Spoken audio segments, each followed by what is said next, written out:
Então eu queria aproveitar essa questão, emendar com aquilo que a gente estava conversando agora há pouco, que é aquele levantamento que o senhor solicitou à SBPC, dos projetos. Eu queria que o senhor contasse um pouco o objetivo disso, e também me dissesse qual é a importância de justamente estar acompanhando todos esses projetos de lei, como o senhor tinha me mencionado agora há pouco antes da entrevista, né? Está sendo o objetivo final desse levantamento? O levantamento, que eu batizei de inventário dos óbices, dos obstáculos à ciência, à pesquisa e à inovação no Brasil, examina desde as normas constitucionais, as demais normas legais, as infraconstitucionais, as portarias, os decretos, as instruções normativas dos ministérios, as regulamentações das instituições de fiscalização, tipo o Anvisa, o Ministério Público, o CGU, o TCU, órgãos de exportação, que autorizam exportação e importação. Às vezes um pesquisador precisa de um equipamento, de uma coisa simples, né, que precisa ser importado. E quando a autorização para importação é dada, já não interessa mais. A pesquisa já foi feita ou já tornou-se obsoleto o equipamento. Então, esse esforço nós estamos fazendo e não é um esforço do Ministério. Eu pedi a participação da SBPC, da Academia Brasileira de Ciência, das demais sociedades científicas, das instituições de pesquisa, das universidades. Tive aqui no Butantan, por exemplo, que realiza um esforço grande de pesquisa na produção de soros, de vacinas, e que diz, olha, às vezes nós temos que desviar recursos importantes para a pesquisa, para a atividade fim, recursos que nós não temos, de centenas de milhões de reais, para equipamentos que nós consideramos desnecessários, mas que os órgãos de fiscalização impõem. E eles dizem desnecessariamente.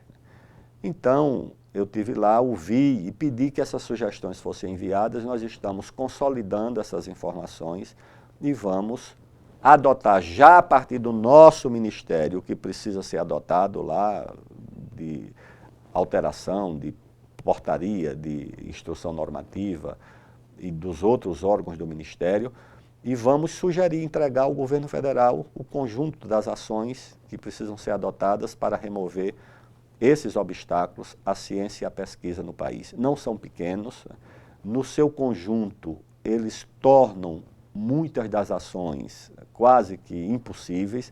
Antes dessa lei de acesso ao patrimônio genético, essa lei da biodiversidade, um pesquisador podia ser processado como pirata, biopirata ou sei lá o que mais, se fizesse um determinado tipo de experimento que só tinha essa vedação no Brasil. O mundo inteiro fazia e nós aqui tínhamos vedado. Então, esse inventário será um instrumento importante para que o país dê um passo adiante, né, desburocratizando ou descriminalizando a atividade de ciência e pesquisa. O senhor tocou na questão da biotecnologia, né? E até nessa questão do patrimônio genético, que também mobilizou aí discussões no país. Eu queria perguntar o seguinte, porque assim, eu converso com pesquisadores da área de biotecnologia que trabalham com transgênicos, por exemplo, e eles dizem, bom, eles olham para a planta, para a semente transgênica como apenas uma planta, talvez tenham um pouco de dificuldade de ver todas as dimensões que aquilo, né, culturalmente acarreta e tudo mais. Eu queria perguntar para o senhor, assim, até também o senhor foi relator da lei de biossegurança, há essa preocupação, e até pela sua história política e tudo mais, de, mesmo na posição de ministro da ciência, não atuar só como um porta-voz da ciência, ou seja, não ficar sempre do lado da ciência. Como que se dá esse equilíbrio aí para ouvir também outros setores envolvidos? Eu cito outro exemplo recente aí, a questão do eucalipto transgênico, que teve o pessoal do MST invadindo reuniões da CTN-Bio, né? A gente tem esses pontos de tensões aí também entre ciência, movimentos sociais. Como mediar, ficar no meio desses debates, né?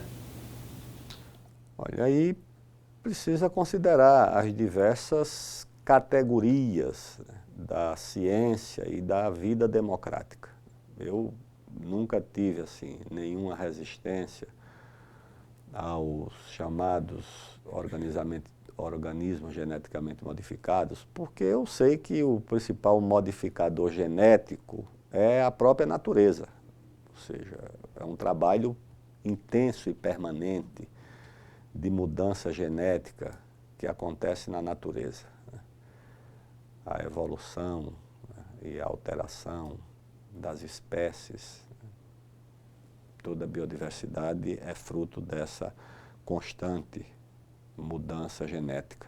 O que você precisa ter é cuidado quando o homem passa a fazer isso, porque ele pode realizar essas mudanças mediante interesses humanitários, interesses da própria ciência, critérios absolutamente técnicos, e pode realizar isso sob pressão de interesses econômicos, de interesses que não são puramente humanitários. Nos anos 80 fazia muito sucesso aqui no Brasil, nessa área, um livro de um canadense chamado O Escândalo das Sementes, né, que tratava, né, do risco do monopólio das sementes a partir da substituição das sementes originais, né, por sementes modificadas, e o estabelecimento do monopólio dessas sementes modificadas por grandes grupos internacionais, porque a semente geneticamente modificada, a semente híbrida, ela sofre um processo que em linguagem leiga se chama de erosão genética, ou seja, a partir de um determinado período, precisa de um novo cruzamento com a semente nativa original. Isso acontece em qualquer tipo de cultivar. A cana-de-açúcar resiste 8, 10, 12 safras, e depois aquela semente, a híbrida, ela precisa ser mudada ou trocada. E quem tem a semente, ou seja, o banco de sementes, estabelece uma espécie de monopólio. Isso era um risco muito grande. Esse é um aspecto, por exemplo, que precisa ser constantemente debatido, que nem sempre o cientista tem a percepção, a sensibilidade, porque não é o mundo dele. O mundo dele é o mundo da ciência, não é o mundo da política, não é o mundo das preocupações das consequências sociais de determinadas.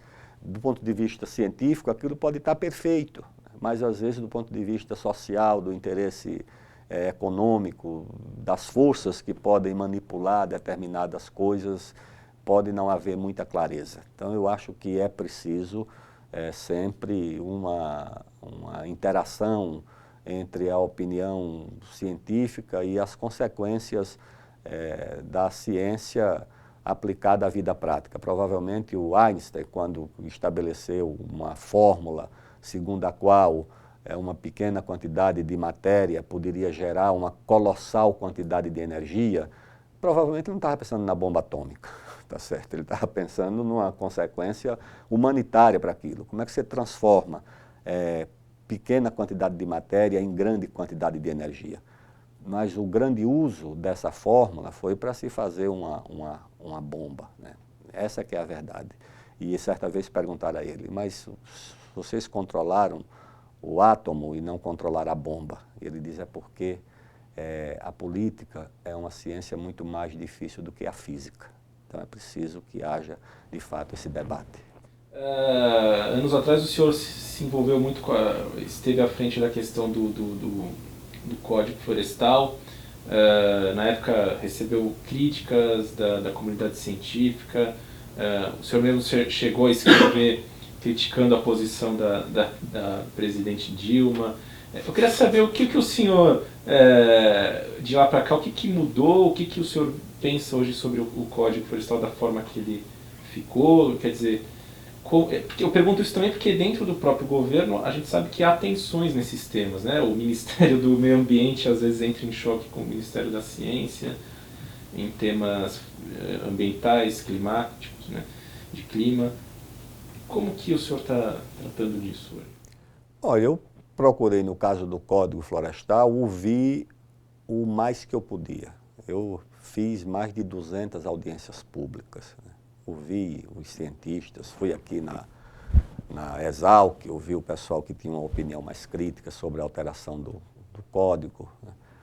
Hoje, felizmente, o código é saudado como um dos grandes trunfos do Brasil na área ambiental, né? Ou seja, será apresentado na Conferência de Paris como um trunfo porque obriga a recomposição de uma área inimaginável, né? Milhões de hectares de área de proteção permanente, de mata ciliar, de reserva legal, de floresta, de outras formas de vegetação nativa. Então o código obrigou a isso e nós vivíamos também uma época de moratória. O código não era simplesmente obedecido. A multa era a solução para aquele impasse. E houve diferenças de opinião, o próprio governo chegou a ficar contra o meu relatório, nós enfrentamos o debate, mas o debate foi marcado por uma espécie de, era um ambiente assim, um mundo assombrado pelos demônios, ou seja, de medo e não de racionalidade. Eu procurei ouvir, procurei levar em conta, assim, e fazer uma coisa que era muito avançada para o Brasil e para o mundo. Continuamos tendo a legislação ambiental mais avançada do planeta, não tem nada parecido com o Brasil em nenhum lugar da Europa. Ninguém, às vezes, nem conhecem essa categoria jurídica, né, de proteção ciliar, de reserva legal, muito menos. Não existe nem no direito europeu essa figura. E nós fizemos porque o patriarca da nossa independência, o Zé Bonifácio, antecipou-se e estabeleceu esse conceito de reserva e de proteção das florestas no Brasil. Embora ele fosse ambientalista, mas ele tinha também uma visão comercial.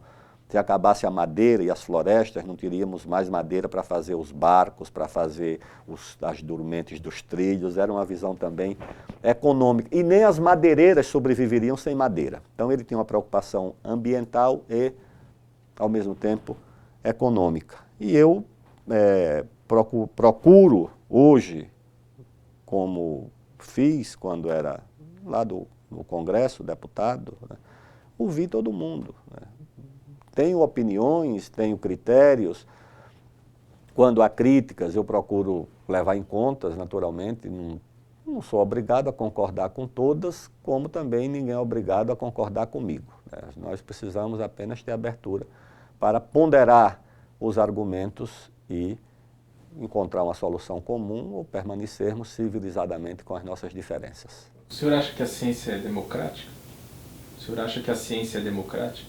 Nem sempre, tá certo.